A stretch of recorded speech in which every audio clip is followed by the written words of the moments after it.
All right, welcome to The Explainer.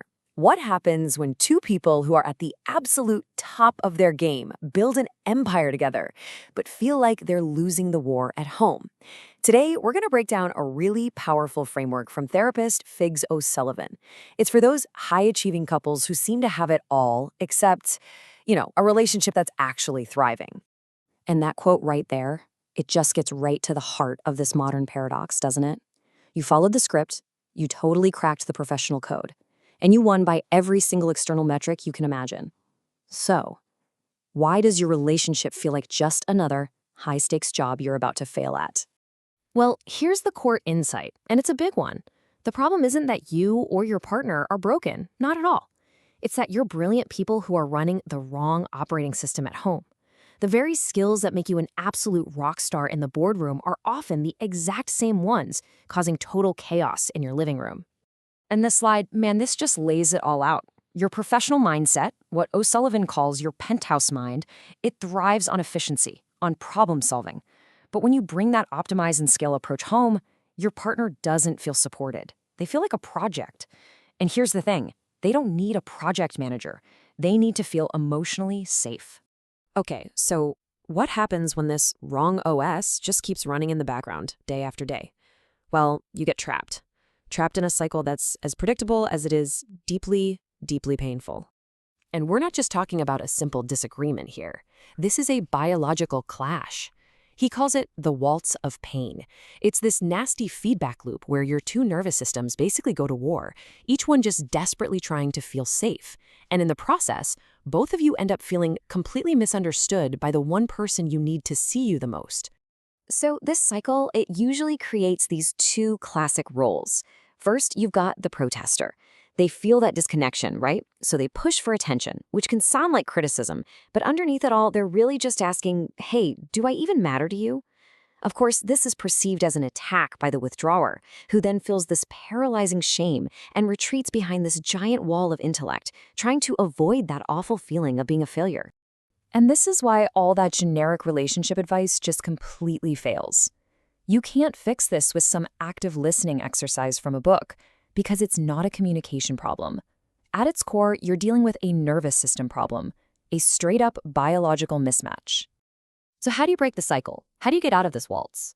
The solution, it requires a whole new protocol.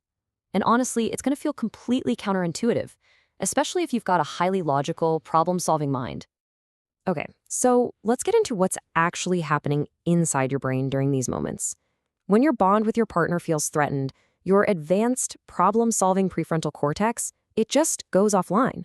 Instead, your primal emotional limbic system hijacks the whole operation.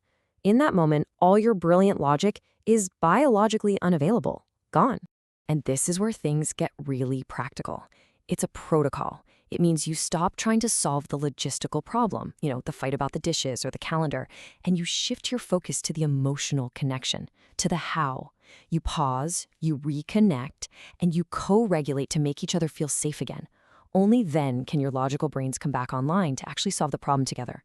Bottom line, regulation has to come before reason, every single time. And I want to be really clear about something. This isn't some soft woo-woo thing about avoiding problems or just being nice. This is applied neuroscience. It's about powering up the relational machine correctly before you try to use it to navigate all the complex stuff life throws at you.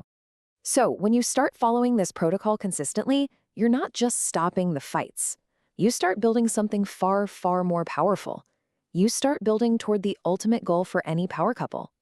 But first, we have to kind of redefine a key concept here, sovereignty. In the tech and business world, it's often mistaken for this rugged individualism. Impenetrable walls, never needing anyone. O'Sullivan has a name for that. It's a trauma response disguised as freedom. True sovereignty isn't a wall, it's a drawbridge. You have strong boundaries, sure, but you can lower that bridge for a deep and secure connection. So the real goal is to build what he calls the sovereign us. This means you have to recognize three distinct entities. There's a sovereign you, a sovereign partner, and then there's the sovereign us that you build between you. Think of it like this. That us is this powerful third thing that exists to support both of your huge individual lives, not to erase them. And this isn't about codependency, not at all. It's about interdependency. And wow, the slide just nails it with this tech metaphor. Your relationship is like a multi-sig wallet. You hold one key, your partner holds the other. And it's only together that you can unlock a shared value that neither of you could ever access alone. All right, so how do you actually build this shared foundation, brick by brick? It really all comes down to one final powerful concept. Every single time you find yourselves in that waltz of pain and you choose to follow the protocol, to pause, to connect, to regulate before you solve, you are doing what O'Sullivan calls emotional proof of work. You are literally laying another brick in that foundation. And at the end of the day, building this secure attachment, it's about so much more than just having a happier home life. It's about creating the solid ground you need to be brave and take huge risks in all your other endeavors, knowing that the world beneath your feet isn't going to collapse.